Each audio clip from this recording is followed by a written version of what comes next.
Welcome to Aligned AF, real talk for evolving souls with Yahweh Kent. Join Yahweh for honest conversations on spiritual growth, the messiness of life, and how to move through it all at a higher frequency.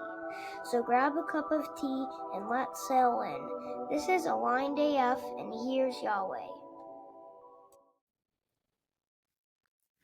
What if your personality wasn't the truth of who you are, but the pattern that's keeping you from it?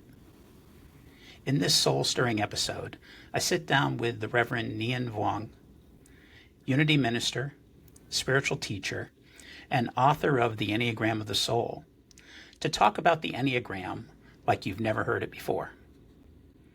We explore how this ancient system can become a 40-day journey back to your essence, not by labeling you, but by lovingly dismantling what you've mistaken for your identity. Whether you've studied the types for years or are hearing the word Enneagram for the first time, this conversation invites you inward. So get ready to meet the you beneath the patterns.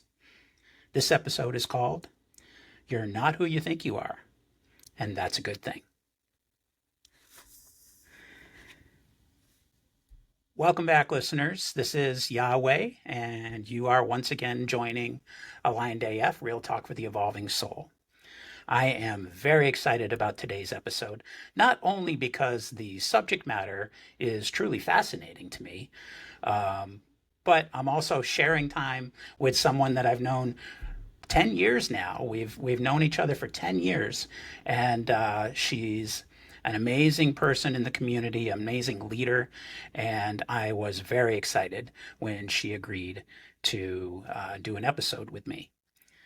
A former Stanford law attorney turned Unity minister, Rev Nhien Vuong, JD, Master of Divinity, is a contemplative Enneagram thought leader, international speaker, retreat leader, and spiritual mentor to individuals of diverse faith backgrounds around the world. A certified somatic Enneagram facilitator, IEA accredited professional with distinction, one of only 25 in the world, I believe, and the founder of Evolving Enneagram. Nhien is also the author of The Enneagram of the Soul, a 40-day spiritual companion for the 9 types. Nhien is passionate about helping people to live more fully from their divine nature and fostering a more compassionate, unified, and awakened world. Reverend Nhien, welcome to the show. It's so great to be here. Thank you. Oh, such a pleasure to have you. Oh, well, thank you for joining me today. I know that we're going to talk about the Enneagram. We're going to talk about your book. I also want to maybe spend a couple minutes letting the listeners get to know you on a personal level. Now, I know you were born in Vietnam and that your family moved here, I think in 1975 is what I found, and moved to Southern California. Can you kind of share with us a little bit about your upbringing and the transition to the United States and how your early life kind of began the molding of who Nhien is? Yeah, thank you for asking. I would love to share about it. Yeah, I was born in Saigon, Vietnam during the Vietnam War. So I was born into a war. So that's just an interesting life experience to have. Wow. And we fled here as political refugees in 75, and I was a toddler at the time. And so technically my native language is Vietnamese, but if I were to tell people what language I think in, it would probably be English, and from my parents' point of view, I'm overly Americanized, so that's, from their point of view. But that said, I grew up in a very unconventional way. When we arrived here, we had nothing. My dad had like $15 in his pocket and just started over. And looking back now, I mean, he seemed so adult at the time when you were a kid, right? Sure. But he was like 30 and starting over in another country and then being responsible for a family of 9 people. So we had a 3-bedroom house with 9 people living in it. I mean, I grew up in a bedroom where we had 4 twin beds just placed next to each other. And at some point I was like on the foot of, like, I slept, I mean, we were little, but like, so I shared a room with my grandmother, my sisters, my mom, and so I grew up in an intergenerational household. So because we all fled here together at the same time. I grew up in a multilingual household. We spoke, my grandparents, some of them didn't speak English at all. So there was a blending of a little bit of French that they knew, Vietnamese and English. So that was those were my early days. And yeah, and they definitely shaped me, and definitely shaped like my, my desire to offer people a sense of wholeness and belonging, because I certainly didn't have either of those. I mean, it felt like we were shattered, broken, and definitely did not belong. As you might recall, the Vietnam War was not a popular war, and so anyone who reminded you of the Vietnam War was not popular at the time. And so that was like the fragmented way that I kind of entered the world. Yeah. Yeah, So. I can't imagine. There was a lot less tolerance back then as well. So, Yes. um, Yeah. yeah, that's quite an amazing transition Mm. that your family had to experience, and good on your mom and your dad for being able to guide all of you through that. Yeah. That's I mean, truly again, incredible. looking back and thinking, gosh, I didn't know anything at age 30, right? Like, so, Yeah, yeah, how did they do this? And now yeah, yeah. so I can it's barely both take care of myself. it's quite incredible. And yeah, but that's not how I felt when I was younger. I definitely was the black sheep of the family, and I thought everything my parents did was wrong. you know, like a classic child, but also that whole like them wanting us to be more Vietnamese, and all of the kids wanting just to be fit in, to be as a quote whatever American look like. Then I remember even I would get awards in English because I would enunciate better than my white friends, and it was really this like effort to prove how American I was. Like that's the way I grew up. Yeah. Now, were you one of the younger children in the family? Oh, I'm second oldest Oh, wow. actually. Wow. Yeah, so a middle child, very, very Okay. classically. And if anyone is listening who knows a lot about Asian families, so my older sister became a doctor. So that's gold. I became a lawyer. That's like silver. So, Okay. so in our, Asian family, I was definitely like not the golden child that my older sister responsible became a doctor. I was like the weird kid who read poetry and philosophy, and then was like, oh, my mom's like, you like to argue, so you should be a lawyer, is basically how it went. So Well, at least you made the podium, right? it's crazy. So Wow. yeah. Yeah, I was going to ask you, how does a young woman in the 70s grow up to attend Stanford Law and become a practicing lawyer?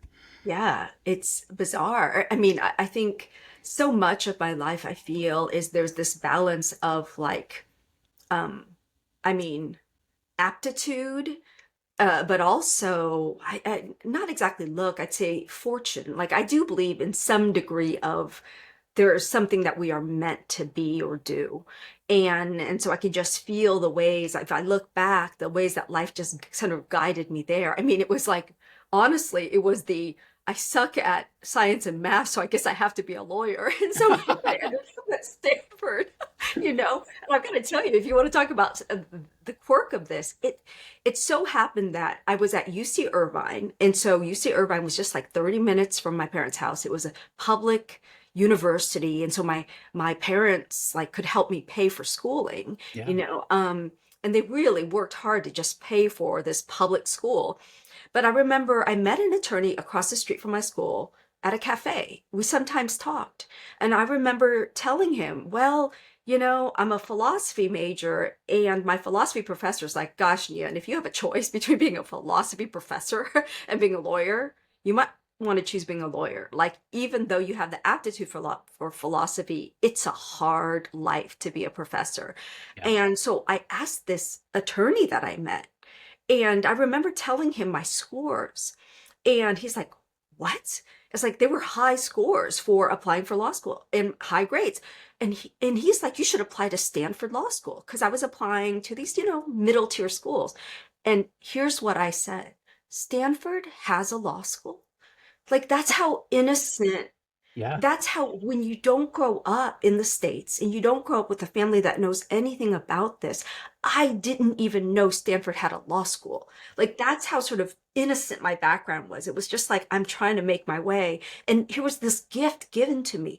I was like, okay, I'll apply. I mean, Yeah. that's how it happened. And so there was just some good fortune in how like life's path was like opened up for me. Yeah. Yeah. That's amazing.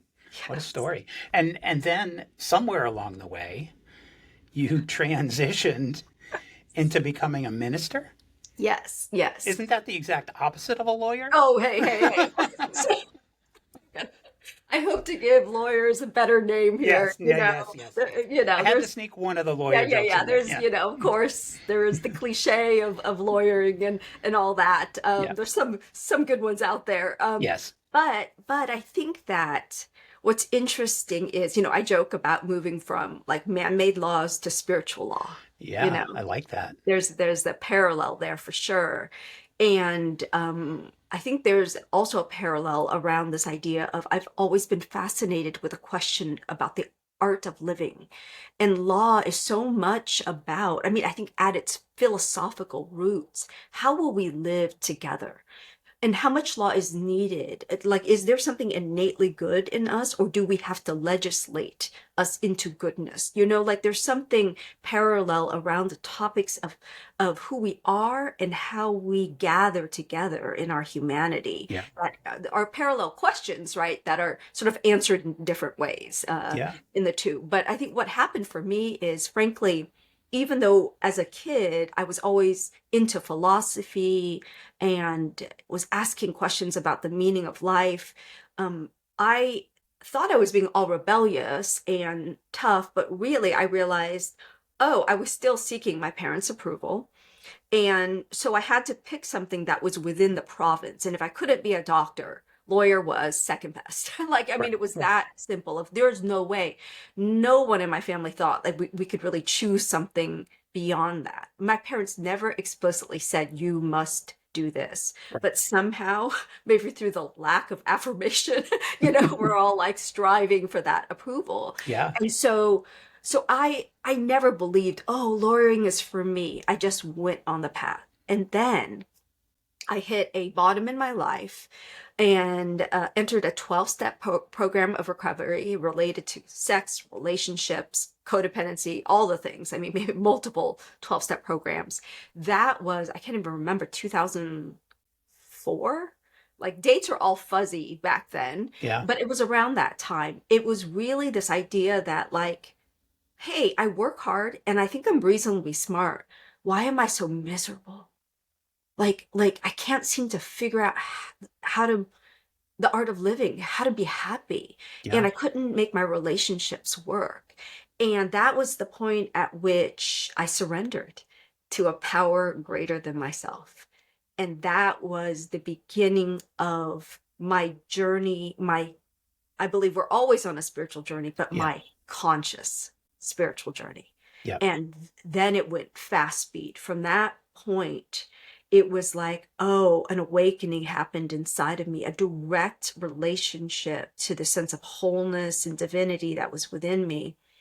Within a year, I found A Course in Miracles, and then I found Unity Church in Marin. Yeah. And it was like, I showed up at this church, and again, had no background. Like, my family wasn't religious, but I showed up, and I remember being in A Course in Miracles class, and like my very first class, and I remember people were all confused about something, and I had this sense, I was like, yeah, you know the answer. Like, you know this. Like, I knew it deep in me. But I was so shy at the time. You wouldn't believe it now. Boy, can I talk. I can't imagine. I would be I was shaking, like physically shaking in a room of 10 people to like just raise my hand. And I was like shaking. It's just like, and I had to raise my hand because I was shaking so badly. I was almost like shivering. And then I raised my hand and I just like talked. I felt like I talked for an hour, but I think it was 5 minutes. Yeah. And then I paused. There was dead silence. And then everybody clapped. Like it was this, like, they were like, who are you? And it's like there was something that space gave me that told me, like, there is something that's been in me all this time, but there was no place for it, like Yeah. not in my family. Yeah. And so out it came. And that was just the beginning of like, there's something, like, I know that's something that's mine, that A Course in Miracles and Unity gave space for me to begin to uncover Yeah. and then voice. And that was the beginning of coming into my calling to ministry. Yeah. Sounds like you had that little spark inside you and it finally got some oxygen Yeah, and just for turned into a sure. Because flame. yeah, it felt very stifled in my family. It was just Yeah. weird in my Yeah. family. Like it wasn't like anything celebrated. Yeah. Yeah. That's it's tough growing up in situations like that where you've got something inside you, even especially when you don't know what it is, but there's nothing immediately around you to help cultivate that. Yes. And then all of a sudden, like you said, some days something happens and it just pours out. Yes. And now there's no stopping you. So, You know, so there's, I mean, apparently. you were afraid to talk in front of 10 people and now you speak in front of hundreds I did, regularly. yeah, right. Yeah. Yeah, it's wild. Amazing. Now, Yeah. see, and then in 2019, you left the ministry, correct? Yes. So that was another big leap of faith. So I guess to fast forward, so I got this call to ministry. But even in the beginning, when I got the call to ministry, I didn't hear in my head church minister. But somehow along the journey, I moved out here where I live now, Kansas City, Missouri, to go to seminary. And then from there, it was very clear that the next calling was to this church, Unity Temple on the Plaza. Yeah. But even then, it was like I never felt like I totally fit. Like the structure of church didn't fit for me. And I was teaching. I found myself trying to creatively figure out a way to fit into church, and that was by teaching the Enneagram. Okay, So I yeah. taught classes, and then I created an interspiritual evening service. I mean, me and 20, 25 people going, hey, let's do this different thing. And then I started doing Enneagram sermons. It reached a point where people were like, I think this is what you're meant to do. And I Yeah. was so scared because I had never not worked for someone else before. Yeah. Never. Yeah, And I was not that's taught in my family a how to huge be an step. entrepreneur. It was so scary. Yeah. Yeah. The idea of leaving church. Wow. But That's a 2019. big step. It was huge. It's a big step. People see me now, they're like, oh, she just looks confident. You have no idea. I was like having dreams. I was having dreams where everyone got on a bus and left me. Yeah. Like I was like, just where I was like, oh, my family's going this way. I'm taking a different bus. I mean, I remember this dream. And people are like, I don't think we're leaving you. I think you're leaving. That's what people told me. I'm like, oh. Okay, well, I don't want to go. It's like I found myself on this different bus with strangers. It was Yeah. really intense. Yeah. Wow. You're the proverbial duck on a pond. Yeah. You're floating and you look beautiful and graceful, and underneath your feet are going like this. So yeah. And then, so now you do Enneagram work pretty much full time, right? Oh, full time. Full time. I live So- and breathe. It's my inner work as well as my outer work. Yeah. And Okay, so before you dig too far into that, can you share with the listeners what exactly the Enneagram is, Okay. other than a really big word? Yes. Well, okay. Well, speaking of the word itself, if you break it down, Ennea comes from the Greek that means 9. So, Okay. 9. And then gram comes from gramos, which means essentially like drawn figure. So if you break it down, Enneagram is not that fancy. It's like a 9-pointed drawn figure is Okay. basically what the Enneagram is. And so if you think about it like this as symbol, the Enneagram has become popular in our modern day, as you alluded to, as a personality typing system. And it is highly effective at describing personality. But the way that I foundationally use it is to understand how personality, even the word personality comes from persona, which means mask, that personality is not the truth of being, right? But personality is it's not bad. Like my whole philosophy is nothing gets demonized, everything gets included. Okay. So a persona, it's almost like the wave is on the surface of the ocean. That doesn't make the wave bad, but it's only the surface of the ocean, right? And so that understanding that persona is only the surface of being. It's like an outer layer. And in fact, in our modern day, especially, we so there's this persona we adopt in order to function in the world, and then we forget that we're not just this personality or persona. Yeah. And so this idea is like, once this is the act of self-remembering, the process of self-remembering what already is true, not becoming someone else, but we're remembering we are the whole ocean, not just that wave, right? So we are this wholeness, not just a type or a construct. And so what happens is, so the Enneagram, well, let me go back to just answering that basic question. So what is the Enneagram? To me, the Enneagram is actually a map of consciousness, or a mandala of wholeness.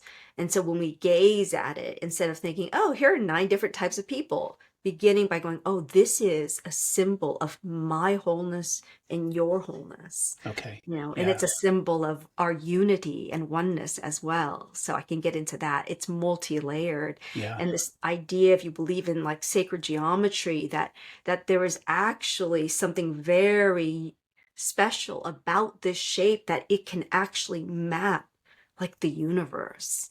And we being integral and part of the universe, necessarily humans get mapped as part of that universal mapping. Yeah. And so for me, the Enneagram is a map of consciousness, a mandala of wholeness, and a map of our awakening. Yeah. Yeah.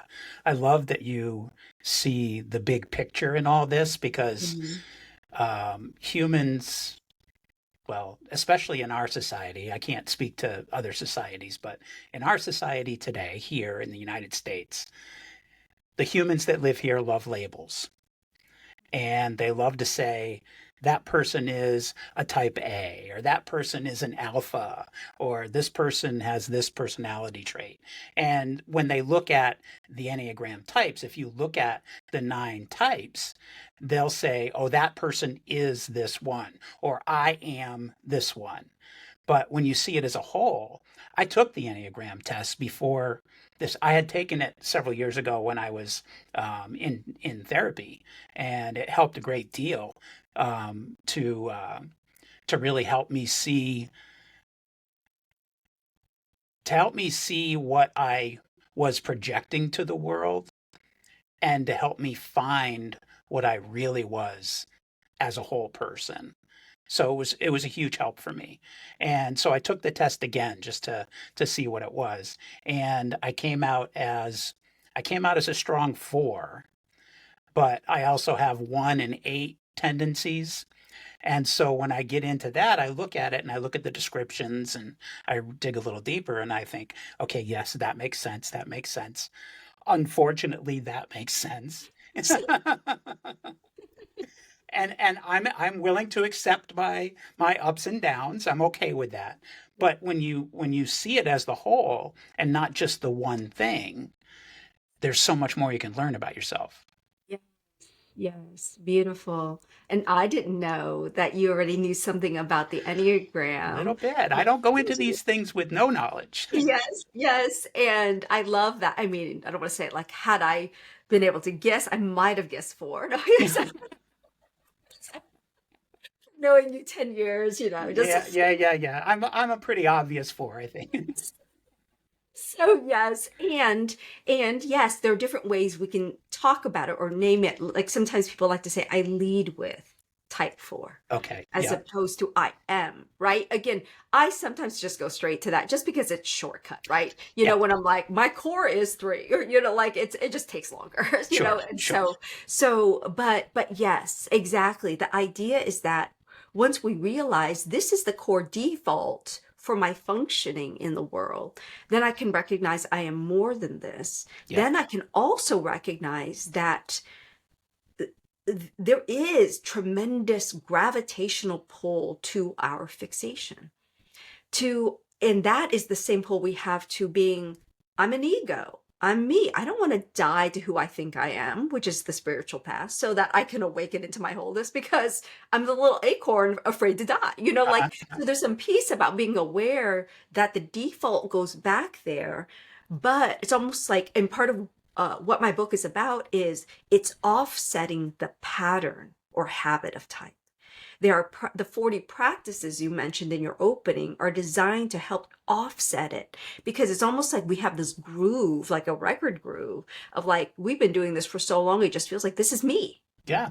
It feels like I'm being authentic. Yeah. When it's actually a habitual robotic pattern when I'm not conscious. This is where my thinking goes, and this is where my behavior goes. Yeah. And when we know that, we can actually offset that. And sometimes the choice is to do that thing, right? But you have choice. And that's what I want for people. It's like the freedom to choose because you're conscious, rather than operating from this unconscious level. Gurdjieff, who's primarily responsible for bringing the Enneagram into the Western world, is basically like, man's a machine, and we don't know we are, but we operate in these patterns when we're not living consciously, thinking I'm operating out of free will. But Yeah. I'm not actually free. And so the Enneagram helps to name the prison that we already live in and don't know, because we think I'm just being authentically me, Yeah. Except that most of us are being authentically me differently with different people too. Like, I'm authentically me at work, and I'm authentically me differently at home, and I'm different when I'm hanging out with old friends from school. And I stop every once in a while and go, which of those is actually me? Well, actually, it's all of them. And how do I put that together? So the Enneagram could help me with that. Yes, yes. Well, in a way, how I would like to frame it is, actually, so Michael Singer wrote a book, The Untethered Soul, Heard of it? a few Yeah. years back. It's a Yeah. great book. And I remember cracking up when he's like, in our modern day, we're all talking about be authentic and, uh, choose what you want. And I look inside, I'm like, which me are you talking about? It's like, which me, And he's like, none of these are me. I am the awareness that can witness these different senses of self, if you will. Yeah. It's like, I'm even back of that the truth of me is even back of these ideas of me, So as soon as I'm aware of a pattern, I'm the awareness witnessing the pattern. I'm not the pattern itself. Yeah. So with that, is it even possible to bring the true authentic self forward? Well, I believe it is. But related to that, I don't think the authentic self is like a noun. It's Okay. not like, here, I found it, and this is the thing I'm bringing forward. Because as soon as we decide that, it's a construct. It becomes different We're again. like, Yeah. oh, this is the real me, and I'm going to bring this forward. When we know it's like somewhat curated, right? Yes. Yeah. Yeah. Yeah. And Right? then you find yourself observing yourself as that, Right. what you thought was your authentic self, but you're still the observer.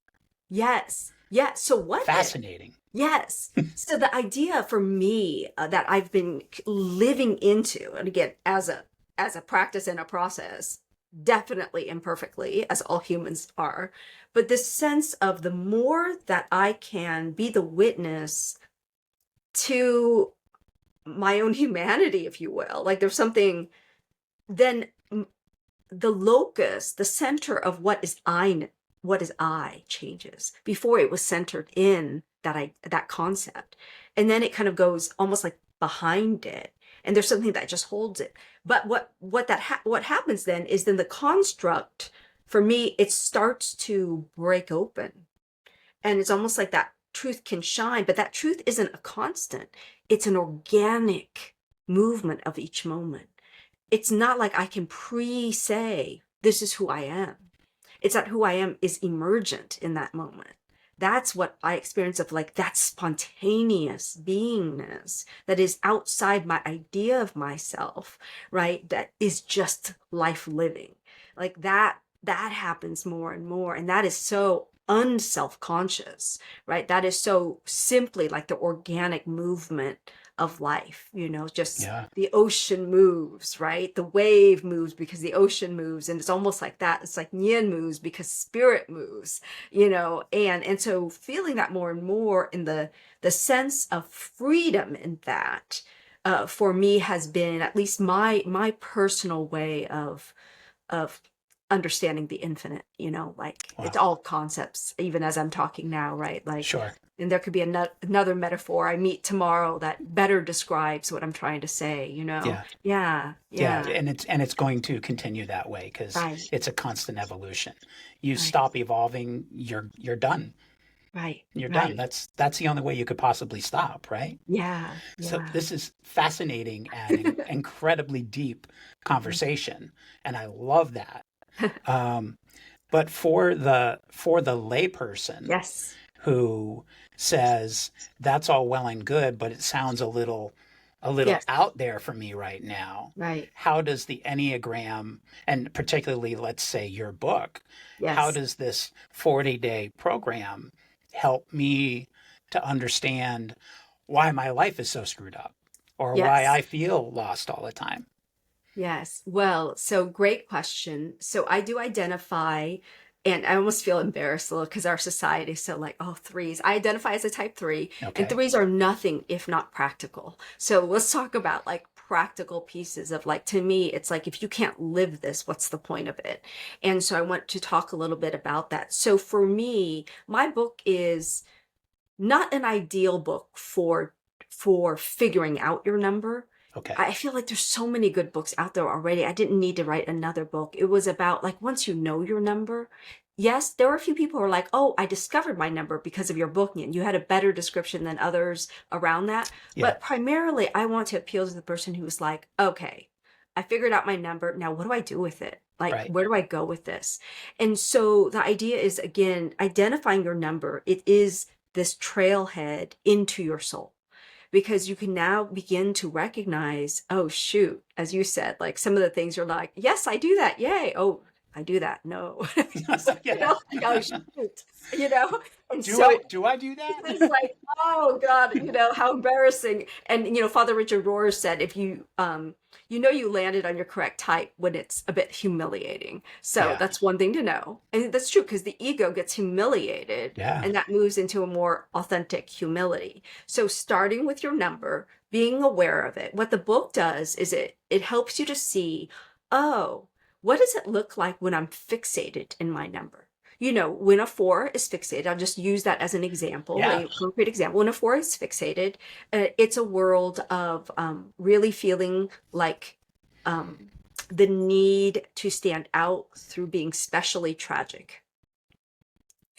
Like, meaning it's not I'm standing out because I'm outstanding, but it was sort of like there's a connection to suffering and an Okay. over connection with life suffering, right? And so 4s can also believe that what they feel is true and Okay. authentic, right? And so we know that we are our physical sensations, we are our thoughts, but 4s can over-identify with I am what I feel. And so if I'm feeling moody today, I'm not doing that because that wouldn't be authentic, right? Right. Like it has that aspect to it. And so the good news is, again, the way I hold it is there's no shaming involved here. It's more of like, oh, with compassion, you can recognize, oh, I'm doing this pattern again. And this pattern is keeping me a loop and keeping me from living my full divine potential. Yeah. It says that, like, it compares to others. Like Yeah. the 4 has this comparing, envious quality, right? Yeah. Or some fantasizing around like a dream life that is better than the mundane life. These are some of the patterns. And so that can keep the four from actually showing up to fully live like the everyday in a way that is magnificent. Yeah. The And beauty. I can attest to that. I've been Yeah. there. I've Oh, been there. I amazing. Yeah. totally get So it. your ability to live the mundane and to see the exquisite beauty in what seems average and normal is part of the path. And so this book is designed to help people recognize that when this happens, that's magnificent, right? That's the glory of like the soul being able to bring forth. I mean, a four that is awakened brings an exquisite kind of beauty to the world. And when a four is not, it's very self-centered in its way. Again, everybody has a style, Sure. but everything's subjective, the experience of the world. I've noticed like fours that evolve create more objective art. It's like universal because there's an opening of the space of like that is less about being outside of humanity and more being in the sphere of it, but still using the natural creativity and penchant for seeing depth. Fours have this capacity for depth and going into dark places that other people won't go Yeah. into. Yeah. But not staying in the dark, but drawing that gift out Right. into the world Right. happens. So for every number in the book, in the Enneagram Primer part of the book, I talk about, give you a glimpse of what it can look like when you are awakened in your Enneagram point. Then I offer 9 principles. And again, this is partly to offset the popular notions of the Enneagram of like, you are your type. So the first principle is you are not your type. Yeah. And then the second is, well, if you're not your type, why bother, right? But the type is the trailhead into the wilderness of self. Another principle I offer is that type is based on motivation, not behavior. So we can mistype if two people are doing the same thing. Someone's just like yelling and angry. Everyone's like, you're an 8, like, well, no, it's not that. It's like, why are you yelling? Right. Right. It's why. It's motivation. And then one key principle that I offer in the book that I feel like, I know you and I have connected through being part of the unity movement is I feel like the unity movement can get overly like belly button gazing, right? It's the self-absorption. And in this book, Yeah. I talk about wholeness Yeah. is not individual. Yeah. When we come into wholeness is communal. And so like, it's not like just all about me and mine. Like if you're stuck there, you're probably not entering into your wholeness. Right. And so that's an offering I make in the book about like who we are in connection to the whole, right? That is less paradoxically self-absorbed. We go Yeah. within to awaken to our oneness, right? Not to feel like we're separate entities over here. And so that's some of the principles. Then I offer 9 practices that are contemplative practices to support you in both self-observation and also that path we talked about earlier of dying to who you think you are. So, because for me, there's so many people who just like Enneagram information and don't move into the practices that actually create the transformation, right? That actually pave the way for something different to happen. So those practices, they are practices that I do. Someone told me once, it's not about practicing what you preach, it's about preaching what you practice. And so it's like I'm offering in the book what I actually practice in my being, right? And my community members as well. So it's like there's experiential life in this book. It's not just an idea. It's already been lived and being lived. So the practices, and then I offer 9 prayers in the book. And so some people have shared with me that they've already printed their type's prayer and they have it in the bathroom, and that's so sweet, but just as the reminder that that particular type needs to remember.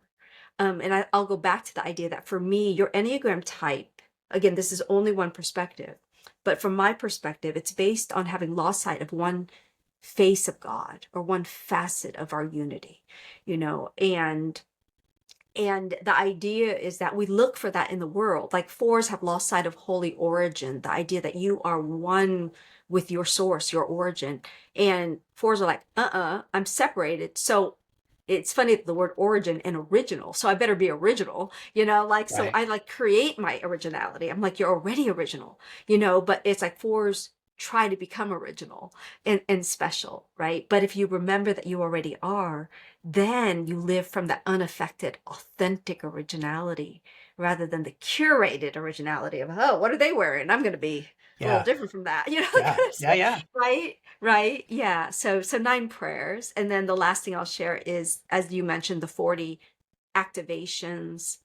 And I know you're into probably numbers as well. So the idea of 40 is very spiritually symbolic, but basically these activations, I offer it for all the numbers, so all the types. And there are a lot of devotionals out there that are like, for type 1, if you're a type 1, pick this up. And I deliberately wanted everyone to see everybody's, again, that more holistic picture. Yeah. And Yeah. so those are the practices that are like, oh, offsetting what's my type's pattern, helping me to see the pattern and helping me to choose a different way to show up today Yeah. and seeing, Yeah. so And as you mentioned earlier, or we talked about together, people do have other types within their type.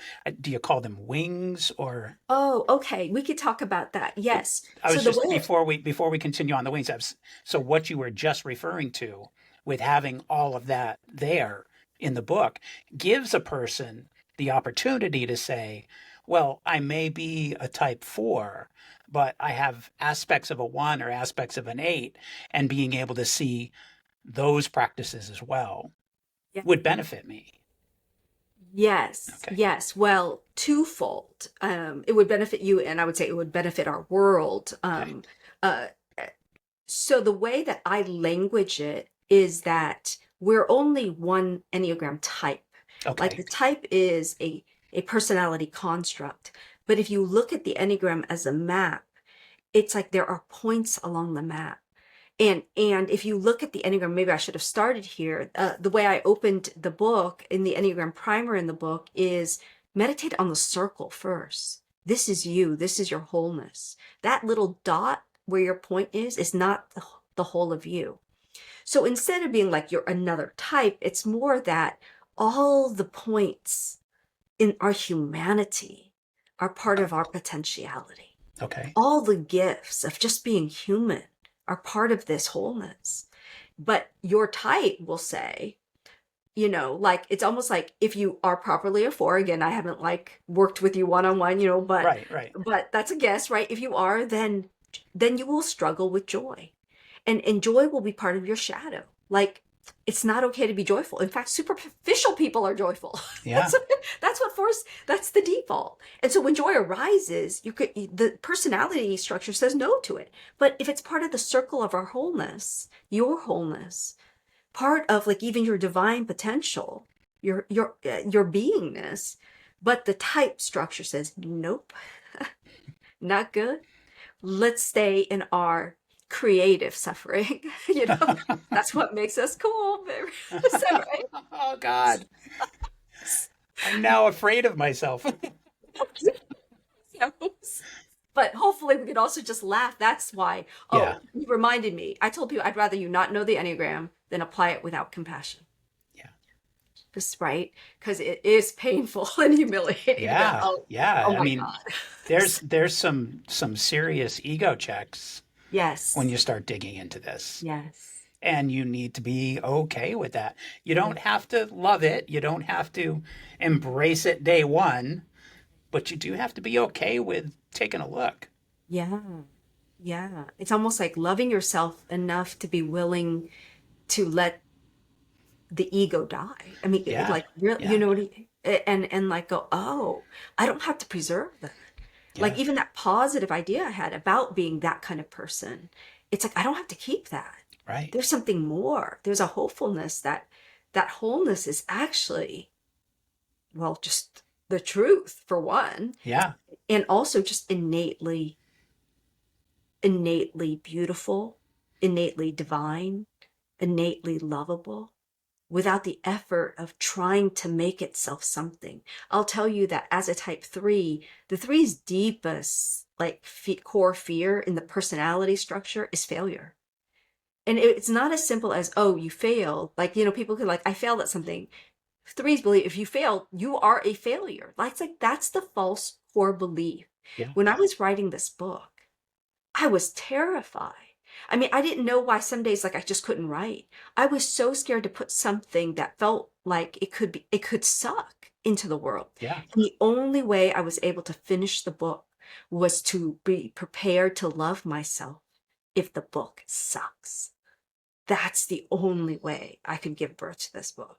I had to go through this, letting it all go, letting it die, and saying, if you are called to offer this into the world, to be of service in this way, your ego cannot be in the way, right? And the ego being in the way was, oh, let's make sure everybody loves it. Yeah.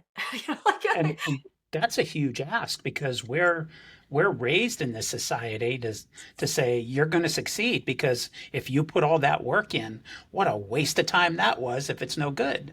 Right. So yeah. I just wasted a year or 2 years or 5 years that I put into this thing. Right. Now what?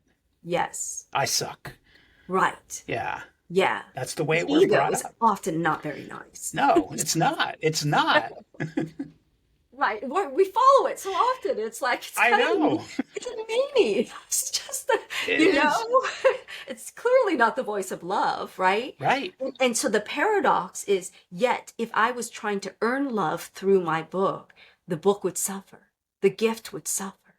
And so the practice and the process of continually, and sometimes it is, it's how the idea of letting spirit drive, you might for a few seconds, and then you grab the steering wheel again. Yeah, it's sort of oh, I surrendered that yesterday, and here it is again, Okay, I got to surrender it again.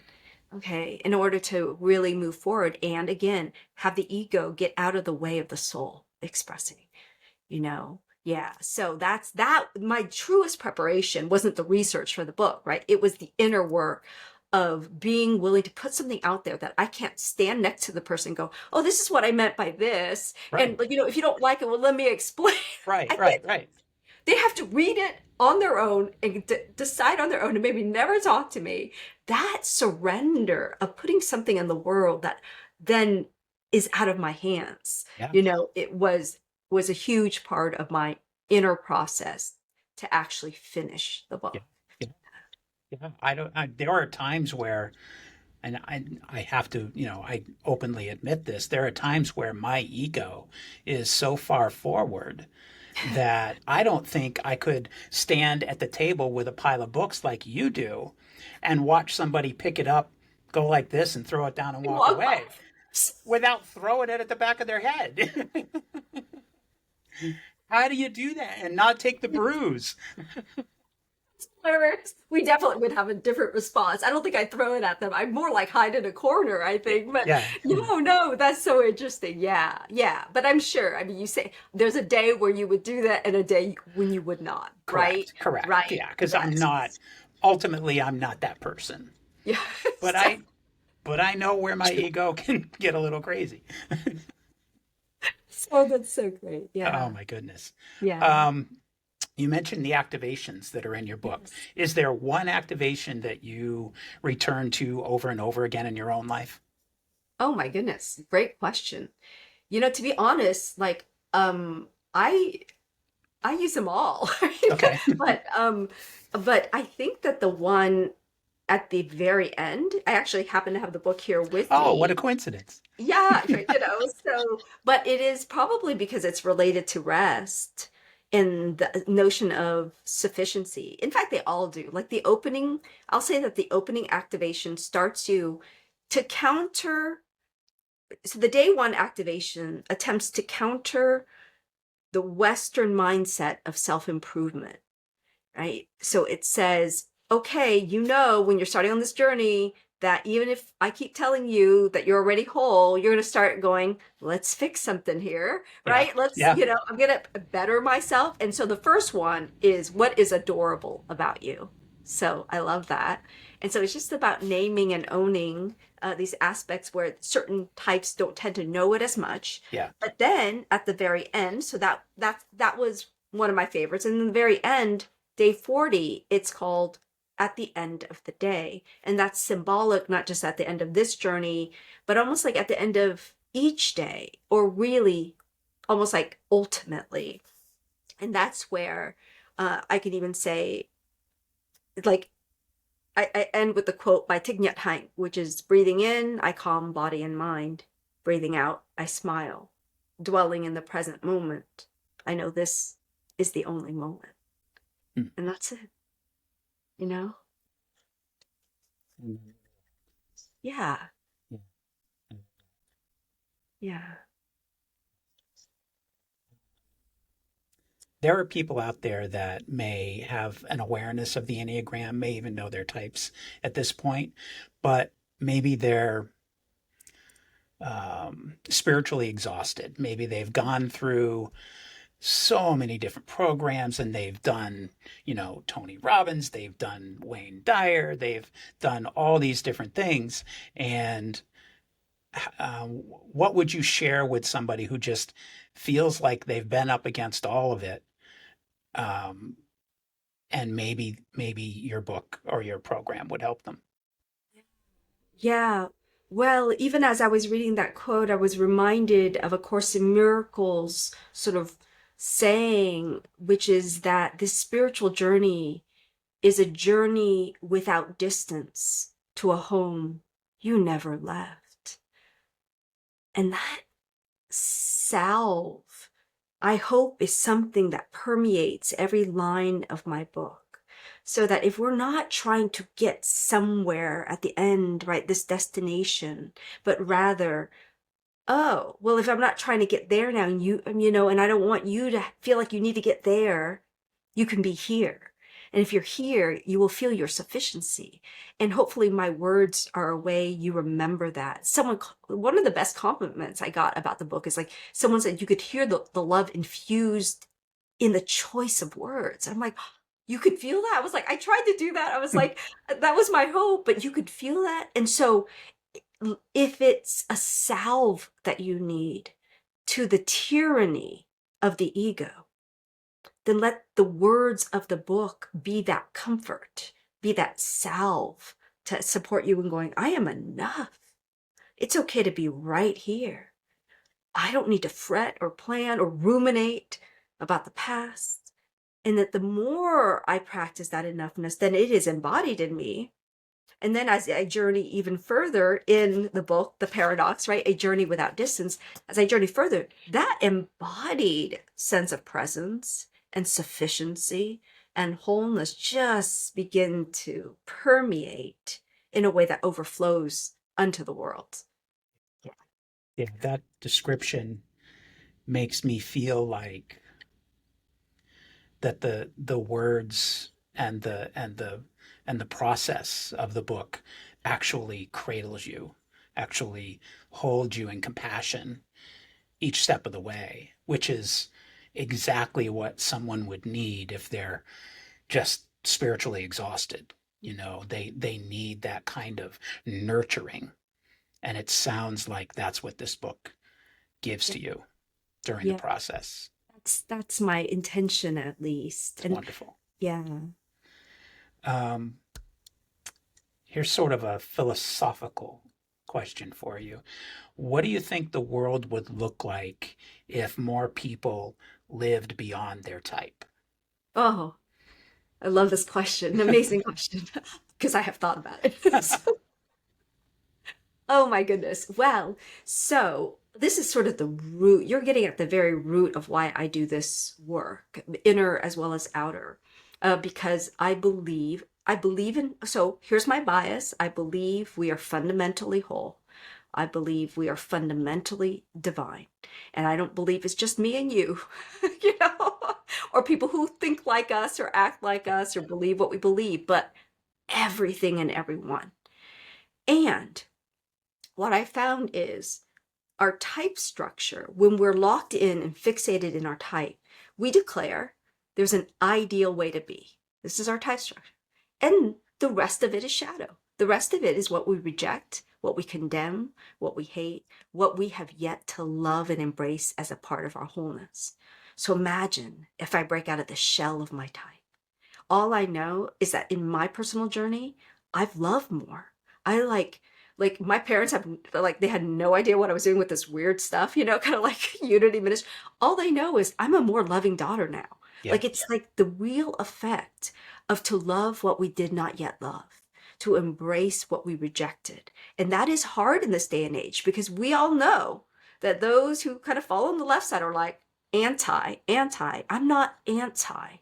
And like, my aspiration is to find what I'm against and to open the boundaries that I have around that space, and to really recognize like the belonging of that.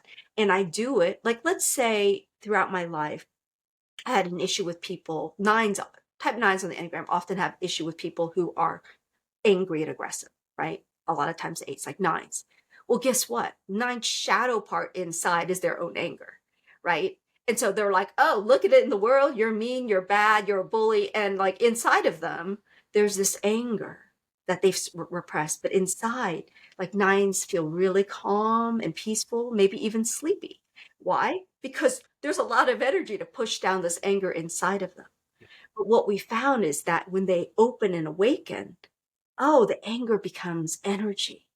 The anger, it's so what we know about shadow work is when something is in the shadow, it leaks out in unskillful ways.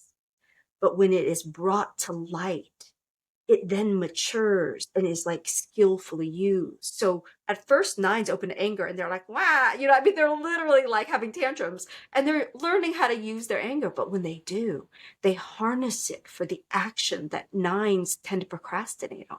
So it's like this. And then they realize that, oh, the reason I was so against having you in our little small group because you took up too much space wasn't because they take up too much space. It's because I didn't take up my rightful space. We come into our wholeness and a greater sense of our oneness without demonizing the other and recognizing there's a part of the other that lives in us. I'll give you a personal example. It used to be, I was like, what is my karma that I'm surrounded by incompetent people? Like I used to be so judgy around this. And I would be like, God, and then I have to do everything. This was my life story. The Enneagram helped me to understand that the 3 shadow is incompetence. We reject anything in us that isn't like capable. And we only allow, like, I'm only allowed to have this. I can't rest. I have to achieve. I have to perform. When I started to let myself rest, when I started to let myself, like, love myself when I made mistakes, all these things, go figure, I stopped attracting incompetent people. Amazing. It stopped being in the world. I was like, the lesson is learned. And I believe this is true in our collective humanity.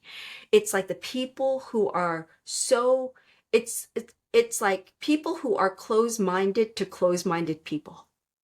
We see that, right? Yeah. So it's like, it's like you're doing the same thing, just a liberal version of the same thing. You're saying no to them because they're not like us. Right. And so that's where I believe that when we break out of the not me, not us shell, we come into our unity as a world. And that is actually my large hope. I mean, for this book and for the world, like if this book could play even a small part in that, that is like my deepest wish and dream. So growing up and being taught by family, friends, society to avoid the negatives, stay away. You don't want that person in your life, stay away from them. You don't like that action, don't do it, or don't be a part of that group or whatever it might be. But you're saying, no, embrace those things and find out what it is that is your connection to that and do it with compassion and without judgment. And all of a sudden, things become easier. Well, not all of a sudden because it takes work, but Yes, you it is. find that if you actually face the stuff that you really don't want to, Yes. you, what am I trying to say? Finish it for me. Yes. Oh, well, we integrate. We Okay, there you integrate go. That's what aspects I'm of looking our for. oneness. Yeah, First, our wholeness and our oneness. And as I mentioned earlier, that I believe that the two are intimately intertwined, you know. Yeah, and I want to make it clear for anyone listening, because people can sometimes go, when people say, oh, love everyone, and then they go to that abuser. I yeah. want to say there's a big difference, right, in the world. If someone is abusing you, go away. Yes, like, yes, yes. like but also look at the part of yourself that is activated by it and what is happening within you, because chances are there might be something that you have like within yourself that you've repressed. Maybe it's your power, right? For someone who has like power over you, maybe Yeah, it's your inner power, and if you claim that, then there's something. But maybe you didn't claim your power. Like here's another example. I'm picking on nines today, I guess, but nines have a line to 3. This is part of the map of the Enneagram that's so amazing once you get to know it. What does that mean? A lot of nines have issues with 3-ness because 3s can be shiny, and nines are like, just blend in. Oh, we don't want to stand out too much. There's a lot of judgment around that. Well, nines' issue in life is they need to stand out. They need to integrate that. So instead of standing on the sidelines, oh, look at those 3s and being all judgy, right? yeah, They're not claiming their power, right? They're not claiming their limelight. They're afraid of stepping out into the world, maybe for the same reasons I am, right? It's very fragile to be out there invisible, right? It's very vulnerable. But like instead, I can just say, oh, that's a bad thing to do. Oh, stop bragging about, like when they undersell themselves, right. and then the world doesn't get their gifts, and they are doing a disservice to the world by not bringing them forth, right? So what people tell me about other people tells me everything about them. About them. Yeah, Yes. yeah. I wanna, before we close up here, something you just mentioned about the getting out of the abusive situation, but taking a look. So many times I've heard people in the spiritual community say things like, it's almost like blaming the victim sometimes. It's almost like, what did you do to attract that? Or what in you is reflective on that person? And it's not a blame game at all. What it is yes, get that abuser out of your life and look at what it is that was connected to you in some way so that you can not attract it again in the future, right? Yes. Yes, Okay. exactly. Okay. Exactly. Yeah. Yeah. As if, and again, this is a metaphysical thing. Not everyone has to believe it, but Sure. I do believe it's like lessons learned, right? It's sort of like once it's integrated, it doesn't get projected as something outside of us. Right. I mean, arguably, even I know you share it in this that we don't hold to this traditional notion of like a devil, right? Right. But I Right. believe that that's similar, where in fundamental Christianity, there's this notion of like, not me, and it gets projected onto another form. It's like, you're the devil, you're the like, and I was like, oh, well, there might be some greed or anger or stuff inside of us that we haven't really integrated yet.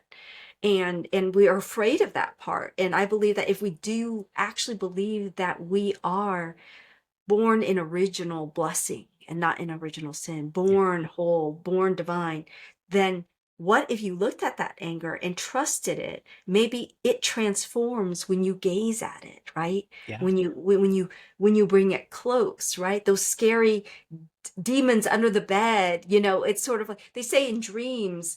Oh, I had one dream, I'll just share really quickly. I had one dream where I was driving up a mountain, and then there was a scary wolf on the side of the road, and it looked into my like window and peered in, and I got super scared at first, and then I was about to push it away and drive up the mountain, and then I had a realization. I was like, I brought the wolf into my car. Something changed and it transformed. It was as if the thing that I feared I brought in, and then I drove up the mountain. It's like a little like figurative mountain top. It was really kind of Yeah. fascinating. Need some But dream. You don't need a lot of dream analysis on that one. That was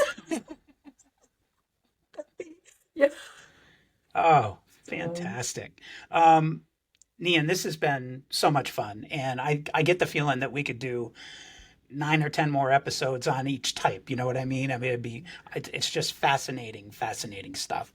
Um, could you take a few minutes and let us know how people can contact you, where they can get their book?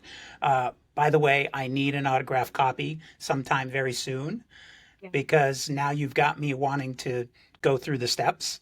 Um, and anything else you've got coming up? Any events or workshops or anything like that? Yeah. Thanks for giving me this opportunity to share. So, evolvingenneagram.com is where you can find everything. And I'm guessing it'll be in the show notes. Depending on when this episode airs, I actually am going to be speaking at Unity Village Chapel August 17th. It's coming up really soon, and doing my first like book signing in this area, which is funny. I've, done it in other areas. So that will happen Sunday, August 17.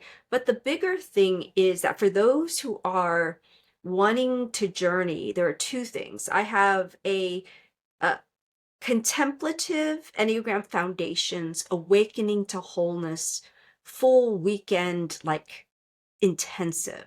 This is like a major deal to really enter and go into this program over a long weekend online. It's online because actually we have someone from uh, Ireland, a couple people from Canada already signed up for this special weekend intensive. That's in September. It's all on the website. And then the other thing is, even though I am technically a business, I'm not supported by any, like main church or anything like that. I have weekly groups that are pay what you can. It was part of my mission to make sure there's something that's always accessible to anyone who wants it. And so starting September again, we're taking summer off. You can join us online for a 12-week cohort. And what we do is we do 20 minutes of centering prayer meditation, learning to be in the silence and trusting the silence, trusting that that helps you to break free from your patterns. And then imagine everybody knowing the Enneagram in this community. So then you can share, like, as a 4, I'm practicing being okay with what's here and right now, Yeah. as opposed to daydreaming. Like you get to share that. And that's what happens in our communities. We have 5 different groups starting in the week of September 22nd. So those are the things that are upcoming. But of course, on my website, you'll always see like the latest upcoming events. So depending on whenever you listen to this, there's always a time when you can come and join our community. The reason for those weekly cohorts is that I deeply believe that transformation is not a spot fix, but a way of life. And so this idea, there are people who have been in these groups now. We're going into our 9th year weekly together. It's a way of life, right? And it's interspiritual. It doesn't matter what background. You can be pagan. We have Muslims. We have Catholics. We have recovering Catholics. So we have the whole gamut. And the idea is that we come together in this sacred space of silence. No matter what you believe, you get to be helped. So, yeah. Sounds wonderful. Well, I'll definitely be swinging by for a book. Are you going to be in Fillmore Chapel doing your book Yeah, signing or? the book signing will be in the cafe Oh, in the cafe. Yeah. afterwards, like at Okay. 1 o'clock. So I think their service is at 10:30 at Unity Okay. Village Chapel. Okay. And then their power hour is like from 1 to 2 that same day, August 17th. So you can Okay. come pick up a book then and Come get say us hi, get a hug. amazing in Yeah. person. Yeah, I'm Yeah. excited. Nian, thank you so much for joining me today. And to all of you out there that are familiar with Enneagram or maybe had never heard of it before, dig in, look it up. Check out Reverend Nian's website. Pick up a copy of her book if you're in the Kansas City area. Stop by and see her on August 17th at Unity Village. But definitely, I mean, I'm assuming your book's available on all the major sites, Amazon and Kindle and all that stuff. Yeah, Barnes and Noble, Yeah. and it's amazing. There's even an Audible book Wow. version Did you out. read it? No, I really wanted to. And so that's my only sadness about that, but I don't want to complain because I'm just grateful that Yeah, yeah, the publisher actually wanted to do that. For a that's first great. time author, it's a big deal. So That's yeah, but huge. I Yeah. did secretly. I was like, maybe next time I'll get Yeah, to read there it. you go. There's got to So be another book in there somewhere, it's right? gotta be. Well, thank you so much for joining us today. Remember, folks, this isn't just a book, it's a sacred invitation to remember who you are underneath the patterns. So if you're ready to stop living by default and start activating your soul, maybe this is your day one. This is Aligned AF, and I'm Yahweh.